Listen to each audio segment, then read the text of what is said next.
We talked about Microsoft. Sorry, you saw the next story. I wanted to put it back to back with a Sony story here. And the headline here, Sony made $2 billion from these 5 free-to-play PS4 games. For chat and for you guys, can you guys guess what are any of them? I'm going to hide this for a second. Are these games that are first party or are these games that are third party? Are they Sony IP or not Sony IP? Okay. Apex Legends, Fortnite, Hardware Barbecue's onto something. Call of Duty. Well, Call of Duty, I guess, isn't free to play. Would Warzone count? Yeah, Warzone counts. Warzone would count. Rocket League? No, that wouldn't be $1 billion. Okay. I can't even remember. You guys are good. You got most of them. What's the last one we're missing? You have to be missing. You're missing one. You guys got them all except one. What are we missing? I don't know. I can't. The 3 I thought of were Fortnite, Apex, and Call of Duty. Is it F? What's the one? Oh, PUBG. PUBG. Yeah. When she says Fortnite, Apex, PUBG, Genshin Impact, okay. Hardware Barbecue says, I'd be shocked if you said Rust. I can promise you, Hardware Barbecue, Rust is not on there. It's Valheim. Let me put them up here so you guys can see. The 5 games, $2 billion of spend to Sony. Fortnite, Genshin Impact, Call of Duty Warzone, Apex Legends, and Rocket League. Those are the 5 that in the last made $2 billion in PlayStation Store revenue from just those 5 games. So I'm just curious, it's a big number, guys. Are you surprised that none of these, because none of them are Sony exclusive? Does that, and Jeff, you beat me to it, right? When you asked me up front, this was going to be my take on it. Are you surprised that none of them are? Well, Sony doesn't have a strong history with live service games. I mean, that's part of why they bought Bungie, was to bring in more of that kind of live service, I guess, free to play type model. So maybe in the future we do get like a big Sony live service game, but I don't think it's necessarily like it's more of like a feature than a bug. Like, this is the console model, right? And Sony's done it perfectly. You sell the console basically at cost or at a loss. You put out really great single party games that are exclusive to your console, so gamers have to buy your console. And then you get all the third party titles because you have the biggest install base, and that's where you make all your a ton of your money, because every microtransaction you're taking 30% right off the top.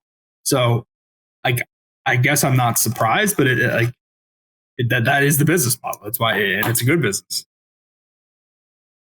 Are you surprised? I mean, the question then becomes, with the acquisition of Bungie, and I believe it.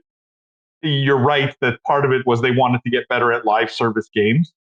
Do you think this model ever shifts for Sony, or is this just their business going forward for the foreseeable future? Do you think Bungie has a material impact when you see numbers like this, right?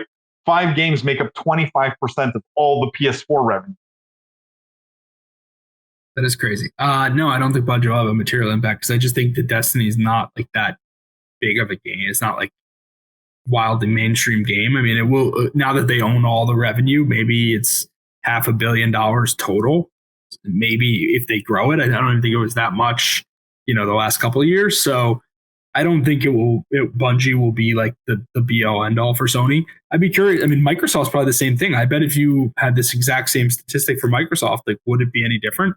Not like they own a bunch of free to play live service games themselves.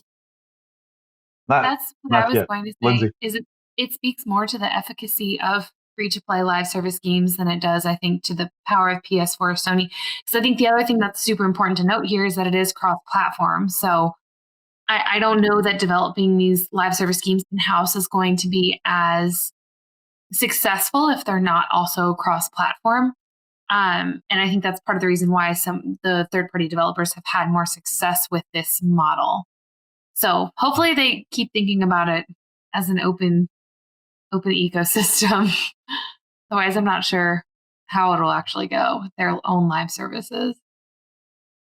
By the way, guys, Wenji came super close, got 4 out of 5, and Hardware Barbecue got a good number of them as well. So Wendy says, Genshin Impact. Anyone I know who's played has spent way more than they expected on the gacha game.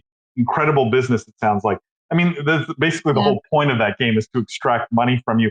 Plus, I think the fact that you can play how incredibly multi-platform it is, right? Everywhere from your iPad right up to your high-end gaming PC. It was the highest grossing mobile game in 2020. Yeah. So I was surprised to see it in the top 5 for PS4 as well. I mean, but it also proves how wide of an audience it has, because the person who plays on mobile is very different from the person who plays on PC for the most part. Wendy says, do we know how much Sony takes versus Apple Store versus Android Store versus Steam versus Xbox on their microtransaction? I.e., there's a lot of disclosures out of the Epic lawsuit, but you can see why if they can get better percentages, they're trying to fight for it. Being stuck with a monopoly is a toughie, I imagine. Give 30% of my margin versus no revenue on a platform. Do either of you guys know Sony Store's cut? I thought it was 30%. Yeah, I thought it was basically 30% across the board. I know Epic and Steam now have different schemes where, like, the first million, it's a smaller cut, and then it ramps up to a larger, like, they want to sort of help smaller developers, and they take a smaller cut. But 30%, I think, has been, I mean, Apple has set the sort of the benchmark there, and everyone just follows suit for the most part. But yeah, I mean, you can see why game developers want to fight these, call it monopolies, and give away smaller percentage. I just think, and this is a whole rabbit hole I don't want to go down. The reality is they get tons of distribution from these platforms, being on Steam or Sony Store or Android Store or Apple Store. This is how you get your game out to the world. And I don't think you can just, that's not free. That kind of distribution is not free. Harder Barbecue says, interestingly, I've noticed that people who play Genshin Impact religiously since day one shifted to other games. Harder Barbecue, I'm curious why you think that is. Although I will get to a story, it might be in our lightning round, but I am going to get to a story talking about the most played games of Q1 of this year. And so first thing to think about, what are those top 10 most played games in the first quarter of this year? I can tell you Genshin Impact's not in that top 10, interestingly enough. So very good at monetizing, because clearly they're extracting a lot of dollars per player, despite maybe not being the most played. Harder Barbecue says Elden Ring most likely. Harder Barbecue, I think you're going to find that interesting. I'm going to get to that story